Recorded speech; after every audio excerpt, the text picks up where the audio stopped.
Hi, my friends. I came back because I just noticed that I skipped a couple of questions from the book, and there's a very important topic, which is the third order or imperfect spirits, which is question 121, and it talks about general characteristics of these spirits: predominance of matter over spirit, a propensity toward evil, ignorance, pride, selfishness, and all the evil passions that result from them.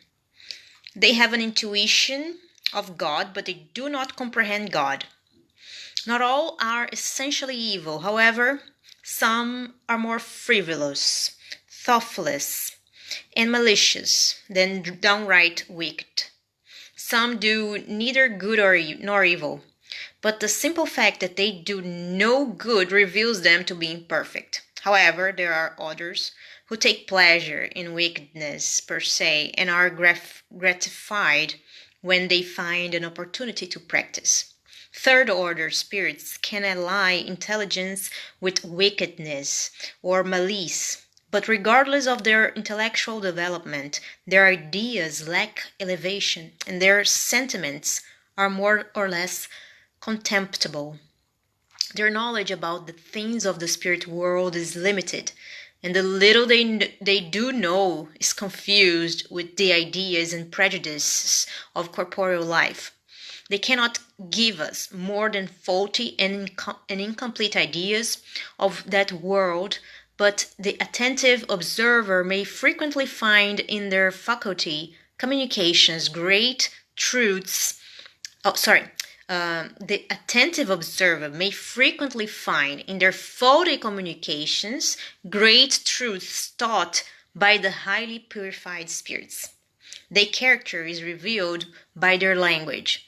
Every spirit who betrays an evil thought in its communication can be placed into the third order. Consequently, every evil thought that may be suggested to us comes from a spirit of this order.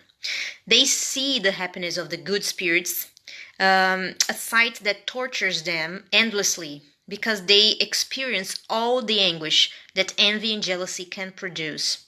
They also retain the memory and perception of the sufferings of their corporeal life, and this impression is often more painful than was the reality itself.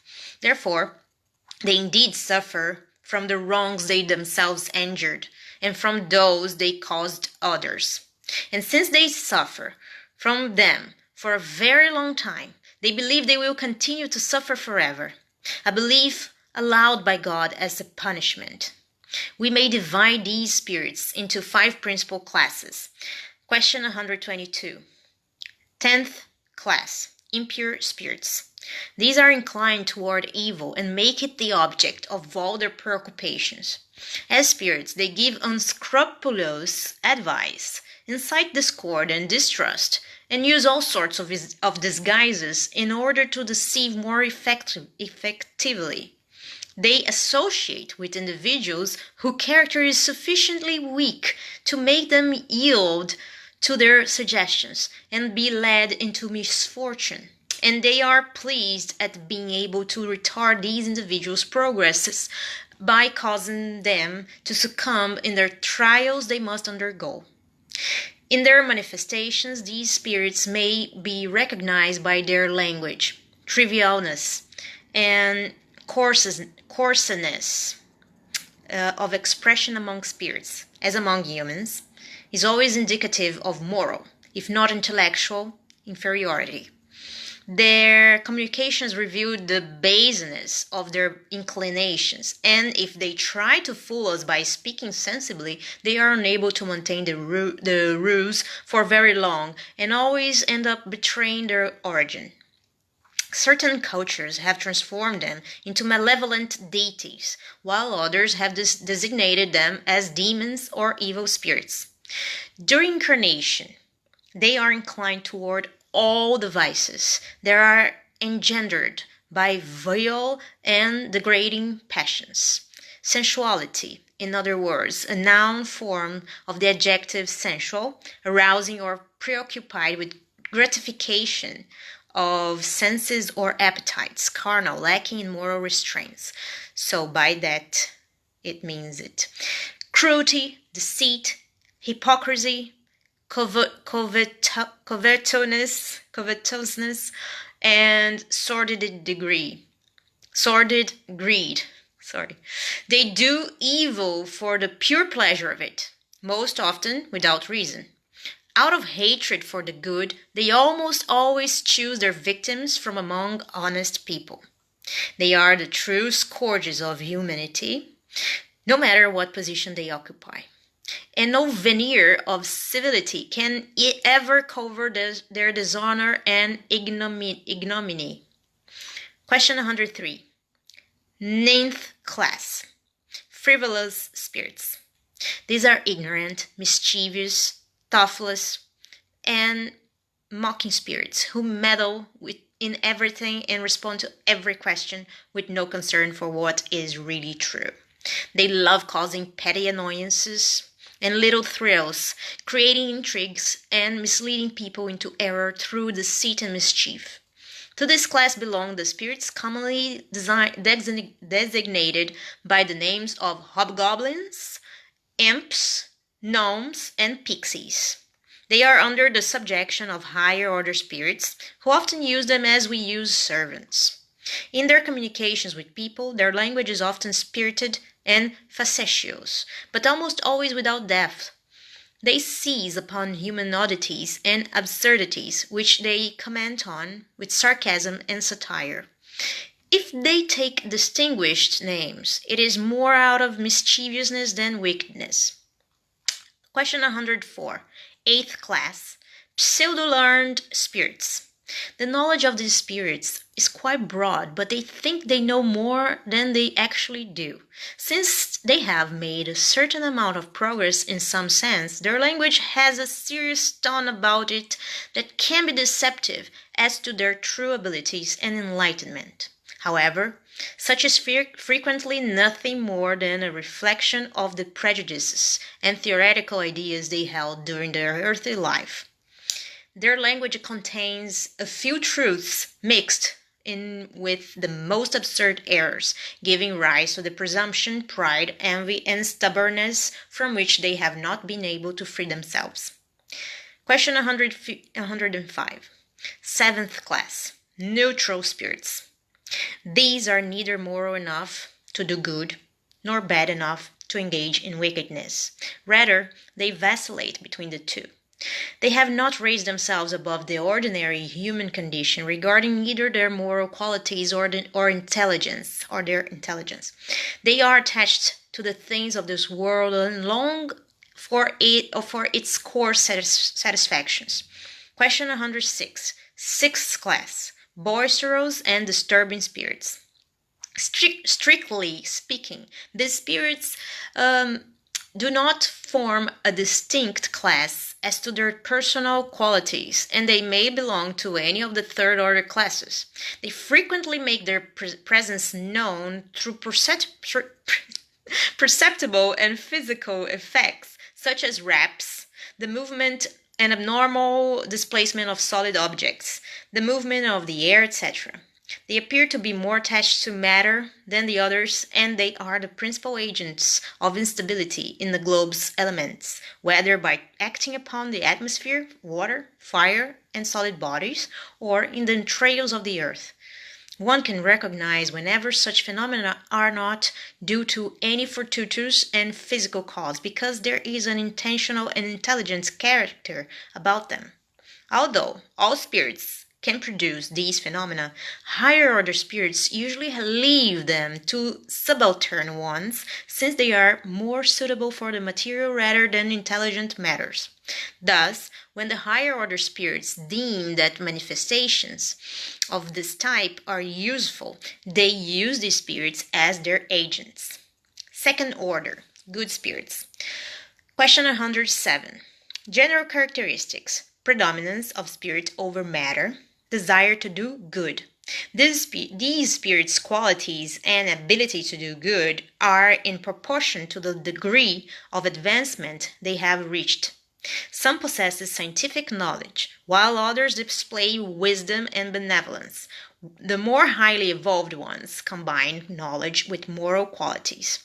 Since they have not yet dematerialized themselves completely, and depending on their class, they still preserve stronger or weaker traces of their corporeal existence and might display some of their former eccentricities in their language or habits. If it were not for this, they would be purified spirits. They comprehend God and the infinite, and they already enjoy the happiness of the morally upright. In addition, they feel happy when they do good and hinder evil.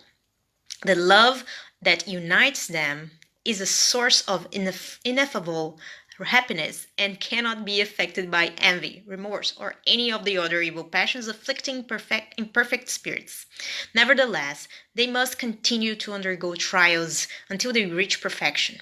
As spirits, they encourage good thoughts in people and dissuade them from the path of evil. They also watch over the lives of those who have made themselves worthy, and they neutralize the influence of imperfect spirits on those who do not yield to them. When incarnate, they are good and benevolent towards others. They do good for its own sake, and they neither allow themselves to be led by pride, selfishness, or ambitions, nor do they display hatred, bitterness, envy, or jealousy.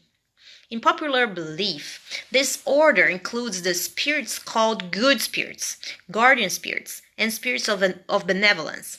In times of ignorance and superstition, they were regarded as beneficent deities. We may divide this order into 4 principal groups. Question 108. Fifth class, benevolent spirits. Their dominant quality is kindness. They take pleasure in serving and protecting human beings, but their knowledge is limited. Their progress has occurred more in the moral sense than in the intellectual. Question 109. Fourth class, learned spirits. These are especially distinguished by the extent of their knowledge. They are less concerned with moral issues because they have a greater aptitude for scientific ones, but they only pursue science for its usefulness. These spirits are also free of the passions that characterize imperfect spirits. Question 110. Third class, wise spirits. These are characterized by moral qualities of the highest degree.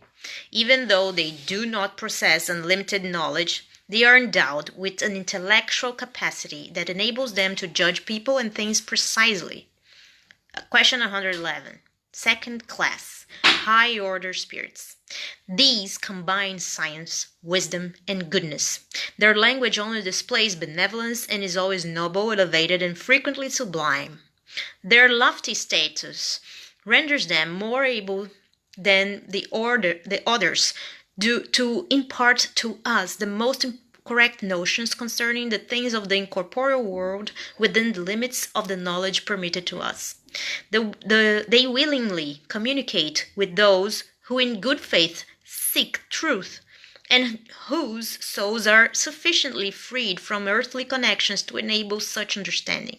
However, they turn from those who are only motivated out of curiosity, or who, through the influence of matter, turn from practicing the good.